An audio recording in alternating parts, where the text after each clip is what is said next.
Premier passage, Luc chapitre 8. Il est écrit ceci, Luc chapitre 8, à partir du verset 40. À son retour, Jésus fut reçu par la foule, car tous l'attendaient. Et voici, il vint un homme nommé Jairus, qui était chef de la synagogue. Il se jeta à ses pieds et le supplia d'entrer dans sa maison, parce qu'il avait une fille unique d'environ 12 ans qui se mourait. Pendant que Jésus y allait, il était pressé par la foule. Or, il y avait une femme atteinte d'une perte de sang depuis 12 ans et qui avait dépensé tout son bien pour les médecins sans qu'aucun ait pu la guérir. Elle s'approcha par derrière et toucha le bord du vêtement de Jésus. Au même instant, la perte de sang s'arrêta. Et Jésus dit, « Qui m'a touché ?» Comme tous s'en défendaient, Pierre et ceux qui étaient avec lui dirent, « Maître, la foule t'entoure et te presse, et tu dis, « Qui m'a touché ?» Mais Jésus répondit, « Quelqu'un m'a touché, car j'ai connu qu'une force était sortie de moi. » La femme, se voyant découverte, vint toute tremblante se jeter à ses pieds et déclara devant tout le peuple pourquoi elle l'avait touché et comment elle avait été guérie à l'instant. Jésus lui dit, « Ma fille, ta foi t'a sauvée, va en paix. » Comme il parlait encore, survint de chez le chef de la synagogue quelqu'un disant, « Ta fille est morte, ne dérange pas le maître. » Mais Jésus, ayant entendu cela, dit au chef de la synagogue, « Ne crains pas, crois seulement, et elle sera sauvée. » Lorsqu'il fut arrivé à la maison, il ne permit à personne d'entrer avec lui, si ce n'est à Pierre, à Jean et à Jacques, et au père et à la mère de l'enfant. Tous pleuraient et se lamentaient sur elle. Alors Jésus dit, « Ne pleurez pas, elle n'est pas morte, mais elle dort. » Et il se moquait de lui, sachant qu'elle était morte. Mais il la saisit par la main et dit d'une voix forte, « Enfant, lève-toi. » Et son esprit revint en elle, et à l'instant elle se leva, et Jésus ordonna qu'on lui donne à manger. Les parents de la jeune fille furent dans l'étonnement, et il leur recommanda de ne dire à personne ce qui était arrivé. À travers ce premier texte, je veux partager sur le fait qu'avec Dieu, il faut toujours avancer, il faut toujours faire quelque chose pour avancer. Il faut toujours considérer le fait de marcher, de continuer, de travailler, d'avancer. Toujours avancer avec le Seigneur, quelles que soient les apparences. Le Seigneur attend de nous qu'on mette le pied sur la marche qui suit, ce qui n'est pas très compliqué en soi. Peut-être quand on voit la hauteur de tout l'escalier, ça peut nous impressionner. Le Seigneur, dans un premier temps, il nous demande de mettre le pied sur la marche qui suit, toujours avancer. Cet homme était déstabilisé par l'état de maladie de sa fille qui se mourait et s'en allait à la mort. Déjà, tu es déstabilisé par ça. Il a certainement cherché des solutions directes par des traitements, ça n'a pas marché. Et il va voir Jésus, lui qui est chef de la synagogue. Donc, ce n'étaient pas des gens qui étaient proches de Jésus, mais il est au bout du rouleau. Et donc, il se dit, Jésus seul peut faire quelque chose, je vais aller vers lui. Voilà. Il ne s'est pas dit, tiens, mes amis et Jésus ne s'entendent pas. S'il me voit avec lui, on va se moquer de moi. Il s'est dit non. Ma fille doit être sauvée. Et ce que je peux faire, je dois le faire. S'il faut m'humilier devant tout le monde, parce que ses amis allaient se moquer de lui, qu'est-ce qui t'arrive? Toi maintenant tu commences à fréquenter Jésus. On allait se moquer de lui, puisque les pharisiens n'étaient pas d'accord avec Jésus. Mais lui, il s'est dit, je dois faire quelque chose pour ma fille. Ce que je peux, je le fais. Peu importe ce que ça me coûte comme humiliation, mais la vie de ma fille, ça compte. Nous devons montrer à Dieu que ce que nous lui demandons, ce que nous attendons de lui compte, au point que s'il faut faire un pas qui va apporter peut-être une certaine humiliation, qu'on le fasse quand même, parce qu'on veut à tout prix ce qu'on lui demande. Voilà. Donc toujours avancer. Il s'est avancé jusqu'à Jésus. Il a imploré Jésus en public. S'il te plaît, maître.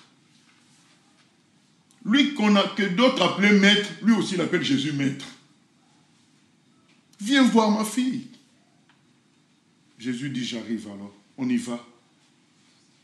Mais sur le chemin, Jésus est arrêté par cette femme qui souffrait de perte de sang. Elle aussi, pareil, ça faisait 12 ans qu'elle cherchait la guérison, elle ne trouvait pas. Mais on lui a dit, Jésus passe par là. Elle s'est dit, il faut que je m'avance et je touche même le bord de son vêtement. Elle pouvait prendre toutes sortes de raisonnements. Mais si Dieu ne m'a pas écouté depuis 12 ans, ce n'est pas aujourd'hui qu'il va le faire. Non. Elle s'est dit, là, aujourd'hui, je peux faire quelque chose. C'est ce qu'on doit se dire. Aujourd'hui, je peux encore prier. Aujourd'hui, je peux encore lire la parole. Aujourd'hui, je peux écouter une louange. Mais il faut que je fasse quelque chose qui me rapproche de Dieu. Je ne peux pas attendre qu'il y ait comme une flamme qui se réveille en moi toute seule. Il y a une louange que je peux écouter, j'écoute. Un conseil que je peux écouter, j'écoute. Une pensée du jour que je peux lire. Un verset biblique. Je vais ouvrir ma Bible. Peut-être que Dieu va me parler. Donc faire tout pour avancer. Se rapprocher de Dieu. Toujours avancer. Et c'est comme ça que cette femme se retrouve guérie. Elle touche le bord du vêtement du Seigneur. Elle est guérie parce qu'elle a obéi à la logique d'avancer, de ne pas rester là et d'attendre et de se plaindre, mais d'avancer. Et la totale arrive quand, à cause de cette perte de temps, on annonce à Jairus que c'est inutile, puisque ta fille est morte.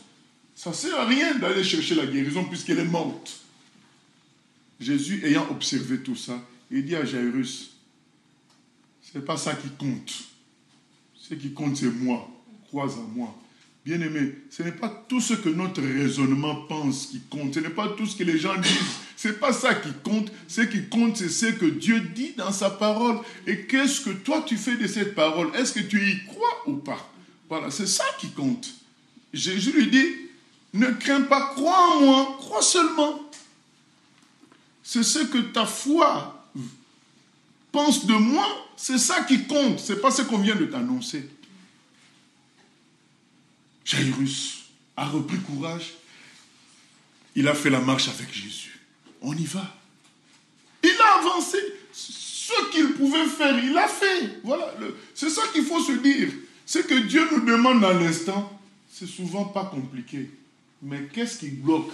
C'est que dans notre tête, on a décidé que ça ne marchera pas. Dans notre tête, on a décidé que la situation est trop complexe.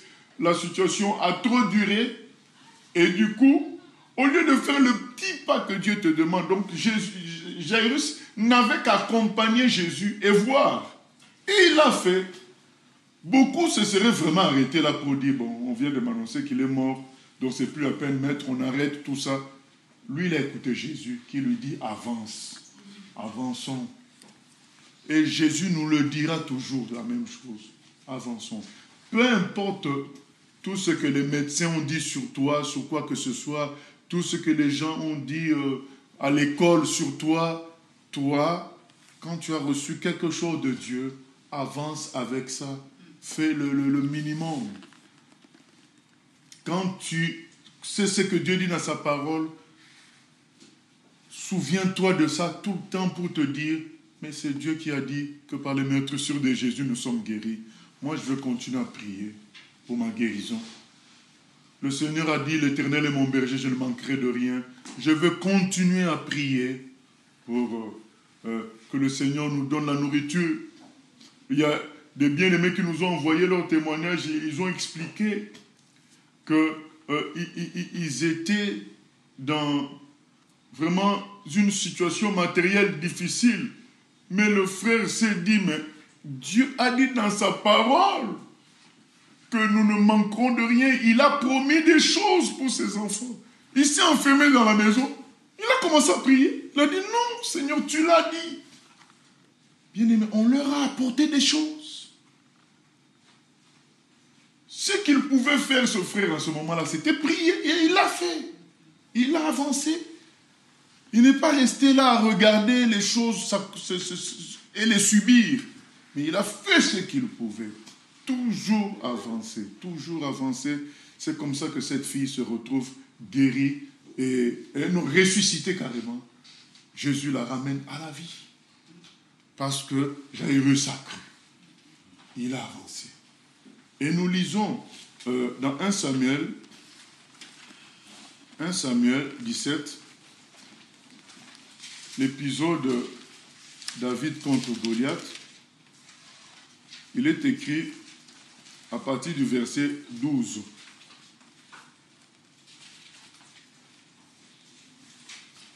Or, David était fils de cet Éphratien de Bethléem, de Juda, 1 Samuel 17, à partir de 12, et qui du temps de Saül était vieux, avancé en âge.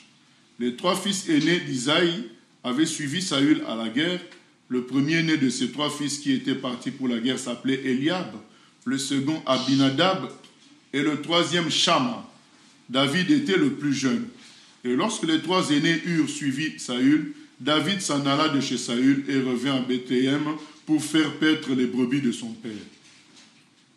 Le Philistin, c'est-à-dire Goliath, s'avançait matin et soir et il se présenta pendant 40 jours. 40 jours pour dire que Israël lui trouve un combattant pour se battre contre lui.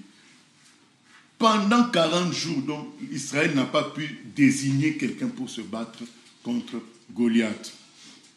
Et maintenant, il se trouve qu'en ce moment-là, le papa de David, le 40e jour, envoie aussi David donner la nourriture à ses frères. Donc on arrive au verset 20. David se leva de bon matin, il laissa les brebis à un gardien, prit sa charge et partit comme Isaïe le lui avait ordonné. Lorsqu'il arriva au camp, l'armée était en marche pour se ranger en bataille et poussait des cris de guerre. Israël et les Philistins se formèrent en bataille, armée contre armée. David remit les objets qu'il portait entre les mains du gardien des bagages et courut vers les rangs de l'armée. Aussitôt arrivé, il demanda à ses frères comment ils se portaient. Tandis qu'il parlait avec eux, voici le Philistin de Gath, nommé Goliath, s'avança entre les 2 armées, hors des rangs des Philistins. Il tint les mêmes discours que précédemment, et David les entendit. À la vue de cet homme, tous ceux d'Israël s'enfuirent devant lui et furent saisis d'une grande crainte. Chacun disait, « Avez-vous vu s'avancer cet homme ?» C'est pour jeter à Israël un défi qui s'est avancé. Si quelqu'un le tue, le roi le comblera de richesses. Il lui donnera sa fille et il affranchira la maison de son père en Israël. Nous allons au verset 31. Lorsqu'on eut entendu les paroles prononcées par David, on les répéta devant Saül, qui le fit chercher. David dit à Saül que personne ne se décourage à cause de ce Philistin. Ton serviteur ira se battre avec lui. Saül dit à David, tu ne peux pas aller te battre avec ce Philistin car tu es un enfant et il est un homme de guerre dès sa jeunesse. David dit à Saül, ton serviteur faisait paître les brebis de son père et quand un lion ou un ours venait en enlever une du troupeau, je courais après lui. Je le frappais et j'arrachais la brebis de sa gueule. s'il se dressait contre moi, je le saisissais par la gorge, je le frappais et je le tuais. C'est ainsi que ton serviteur a terrassé le lion et l'ours. Et il lancera du Philistin, de cet incirconcis, comme de l'un d'eux, car il a insulté l'armée du Dieu vivant. David dit encore, l'Éternel qui m'a délivré de la griffe du lion et de la patte de l'ours me délivrera aussi de la main de ce Philistin. Et Saül dit à David, va et que l'Éternel soit avec toi. Amen. Saül fit mettre ses vêtements à David, il plaça sur sa tête un casque d'airain et le revêtit d'une cuirasse. David ceignit l'épée de Saül par-dessus ses habits et voulut marcher, car il n'avait pas encore essayé. Mais il dit à Saül, je ne puis pas marcher avec cette armure, je n'y suis pas habitué. Et il s'en débarrassa. Il prit en main son bâton, choisit dans le torrent 5 pierres polies, et les mit dans sa gibecière de berger et dans sa poche. Puis, sa fronde à la main, il s'avança contre le Philistin. Le Philistin s'approcha peu à peu de David. Vous voyez le terme, hein? Puis sa fronde à la main, il s'avança contre le Philistin. Il n'a pas attendu que l'autre vienne. Il, lui, s'avance. Le Philistin s'approche peu à peu de David. Et l'homme qui portait son bouclier marchait devant lui. Le Philistin regarda et lorsqu'il aperçut David, il le méprisa, ne voyant en lui qu'un enfant, blond et d'une belle figure. Le Philistin dit à David, « Suis-je un chien pour que tu viennes à moi avec des bâtons ?» Et après l'avoir maudit par ses dieux, il ajouta, « Viens vers moi et je donnerai ta chair aux oiseaux du ciel et aux bêtes des champs. » David dit aux Philistins, « Tu marches contre moi avec l'épée, la lance et le javelot, et moi je marche contre toi au nom de l'Éternel des armées, du Dieu de l'armée d'Israël, que tu as insulté. Aujourd'hui, l'Éternel te livrera entre mes mains. Je t'abattrai et je te couperai la tête. Aujourd'hui, je donnerai les cadavres du camp des Philistins aux oiseaux du ciel et aux animaux de la terre. Et toute la terre saura qu'Israël a un Dieu. Et toute cette multitude saura que ce n'est ni par l'épée, ni par la lance que l'Éternel sauve, car la victoire appartient à l'Éternel, et il vous livre entre nos mains. » Aussitôt que le Philistin se mit en mouvement pour marcher au-devant de David, David courut sur le champ de bataille à la rencontre du Philistin. Donc David avance encore doublement à la rencontre du Philistin et il va tuer le Philistin et vaincre pour Israël. Voilà un exemple qui montre que lorsque on est avec Dieu, nous devons croire que nous avons toujours la victoire. La victoire appartient à l'Éternel. Je ne nous demande pas d'aller provoquer des combats à gauche, à droite, non. Là où Dieu nous a placés, lorsque l'ennemi vient intervenir, là, nous pouvons l'affronter en face. Avancer avec la force de Dieu. Donc, dans la mission que Dieu nous a confiée, nous ne devons pas hésiter. Il nous a demandé de sauver les âmes. On ne doit pas hésiter. On doit sauver n'importe qui. On doit s'adresser à n'importe qui. Là, dans la mission que Dieu nous a confiée, nous devons avancer. Dans l'endroit où Dieu nous a placés, nous devons nous défendre contre tout démon, contre tout esprit mauvais. Même si on nous dit que là, dans cet endroit-là, cet esprit a fait des dégâts, il a détruit, il a fait ceci, il a fait cela. Nous devons avancer, comme David l'a fait. Il n'a pas tenu compte de la taille de Goliath, de ses capacités de guerre. Il a tenu compte de la grandeur de Dieu, du fait que la victoire appartient à l'Éternel. Les gens d'Israël, eux, ils étaient dans l'attentisme. Ils pensaient peut-être que Goliath allait oublier, ne pas sortir un jour, mais il sortait toujours. Et à chaque fois que Goliath sortait, ils fouillaient, parce que dans leur tête, il y avait un blocage mental. Donc, ils ne s'imaginaient même pas qu'on puisse se battre contre cet homme-là. Oh, Dieu nous appelle à avoir une foi dans laquelle nous pensons que tout est possible à celui qui croit et rien n'est impossible à Dieu. Donc, quel que soit le problème qui se présente, quels que soient les défis face aux forces des ténèbres, nous devons croire que nous allons remporter la bataille. Donc, il faut déjà dans la tête qu'on se dise, notre Dieu le plus grand. Le problème de ces gens-là, quand ils ont vu Goliath, Ils ne s'imaginaient même pas. Donc, même dans leur tête, ils étaient déjà vaincus. Mais David, dans sa tête, il n'était pas vaincu. Puisqu'il n'était pas vaincu dans sa tête, c'est là que Dieu l'utilise pour vaincre Goliath. Donc, Dieu va utiliser des gens qui, dans leur cœur, dans leur tête, dans la foi, ils sont vainqueurs. Même s'ils n'ont pas encore agi, mais ils sont vainqueurs, ils ne sont pas impressionnés par l'ennemi, ils ne sont pas impressionnés par les situations, ils se disent, mais oui, mais d'accord, mais Dieu est plus grand. Et quand ils se disent dans leur cœur, mais Dieu est plus grand, l'inspiration commence à venir maintenant. Tu vas faire ceci, tu vas faire cela. Mais avant que l'inspiration ne vienne, il faut d'abord une victoire en esprit où tu te mets dans la victoire de notre Dieu qui ne perd jamais de bataille. Et tu avances déjà en esprit. Et quand tu avances déjà en esprit, Dieu maintenant va t'inspirer comment avancer concrètement dans le visible. Bien aimé, nous voyons toutes sortes de choses de ce genre-là dans la Bible. Et Marie, quand on lui dit qu'elle va avoir un enfant par miracle, elle demande à l'ange, pour la procédure, ça sera comment?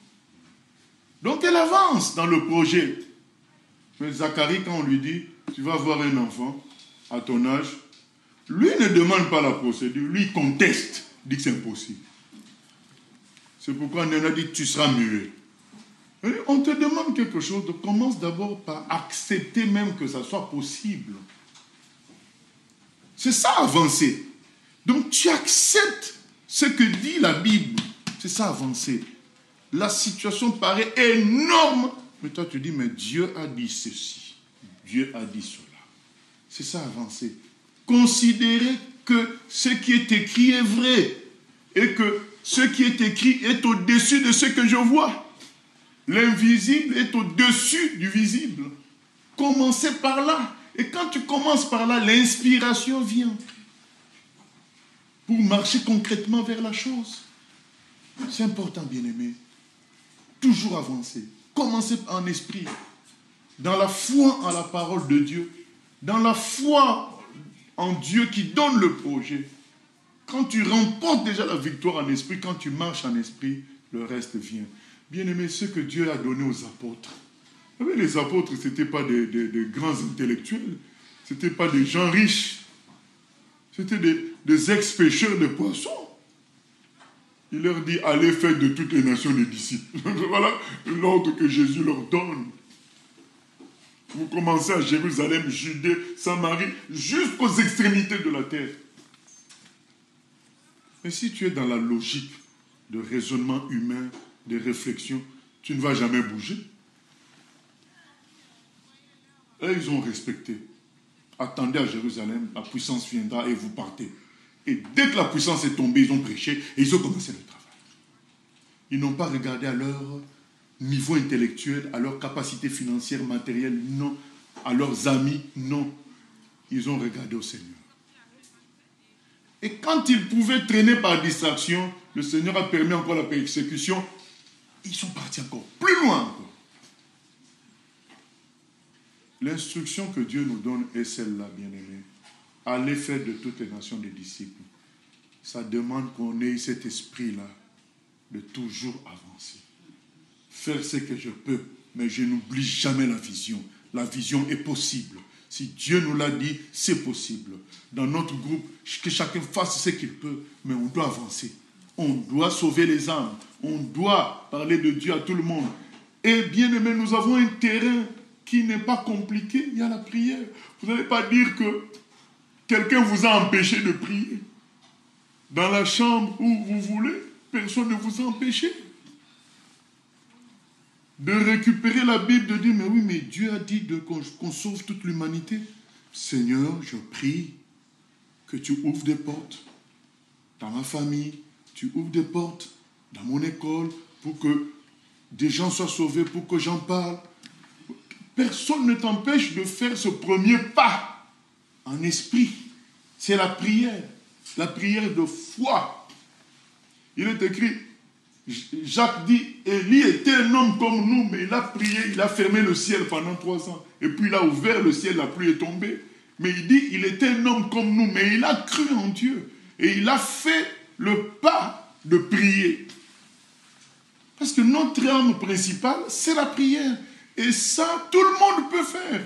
Mais beaucoup sont bloqués mentalement. Il faut que la tâche est trop immense. Les ennemis, trop nombreux. Et d'ailleurs, l'année passée, un tel, pasteur, ils sont tombés. Et là encore, là, ça passe sur YouTube. Un pasteur au Canada, en prison, 8 ans. Donc, Satan te présente tout ça, tu dis, je préfère rester chrétien, tranquille, je fais des problèmes à personne, j'attends l'enlèvement. Ça, c'est le faux christianisme. Le vrai christianisme, c'est croire en toute la parole de Dieu. Pas seulement la parole qui te sauve. Croire à la parole aussi qui t'envoie. Aller faire de toutes les nations des disciples. Croire à la parole qui dit que si tu demandes le Saint-Esprit, ça te sera accordé pour faire le travail. Croire à la parole totale. Pas seulement la parole qui te sauve toi et que tu gardes dans l'égoïsme personnel. Toute la parole est vraie. Allez prêcher la bonne nouvelle à toute la création. Alors donc dans cet esprit-là de Marc 16, 15 à 16, Marc 16, 15 à 20, Matthieu 28, 18 à 20, mais nous devons avancer dans ce qu'on peut faire, mais en croyant fondamentalement à tout ce qui est écrit dans la parole. Faire quelque chose. Peut-être inviter quelqu'un seulement. C'est déjà avancer. Faire quelque chose. Donner un tract à quelqu'un. C'est déjà avancer. Mettre un t-shirt avec Jésus sauve. C'est faire quelque chose. On doit toujours faire quelque chose. Et surtout, revoir la parole. Croire à nouveau en la parole et porter cette parole dans la prière. Dire, mais Seigneur, tu as dit ça. Tu as dit ça.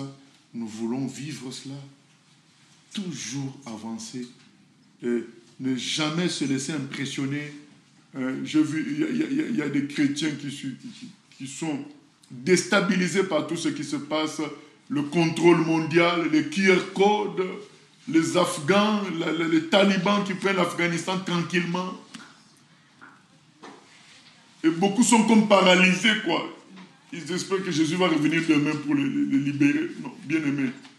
Tant que nous sommes sur terre, c'est nous les chefs. Jésus a dit, petit troupeau, votre Dieu a choisi de vous donner le royaume. Même si l'Église est minoritaire sur la terre, c'est nous qui avons reçu l'autorité. On doit utiliser cette autorité pour avancer, pour faire les choses. Le Seigneur nous a donné l'autorité. Utilisons-la. Avançons dans tous les projets bibliques. Avançons. Il y a toujours quelque chose à faire. Et que le Seigneur nous aide au nom de Jésus. Amen. Seigneur, nous venons prier que tu nous aides à avancer dans la charge que tu nous as donnée de Matthieu 28, 18 à 20, et dans Marc 16, 15 à 20, dans Acte 1, 8, Seigneur, tu nous demandes d'aller. Tu nous demandes de nous organiser, de prier, de recevoir l'Esprit et de faire ton œuvre. Nous sommes volontaires pour cela. Aide-nous à faire chaque jour un pas dans la direction de la victoire, dans la direction du salut de l'humanité, avec les moyens du bord, en attendant que tu augmentes les moyens. Mais nous voulons avancer. Nous refusons l'attentisme. Soutiens-nous, Papa, à tous les niveaux, au nom de Jésus. Amen.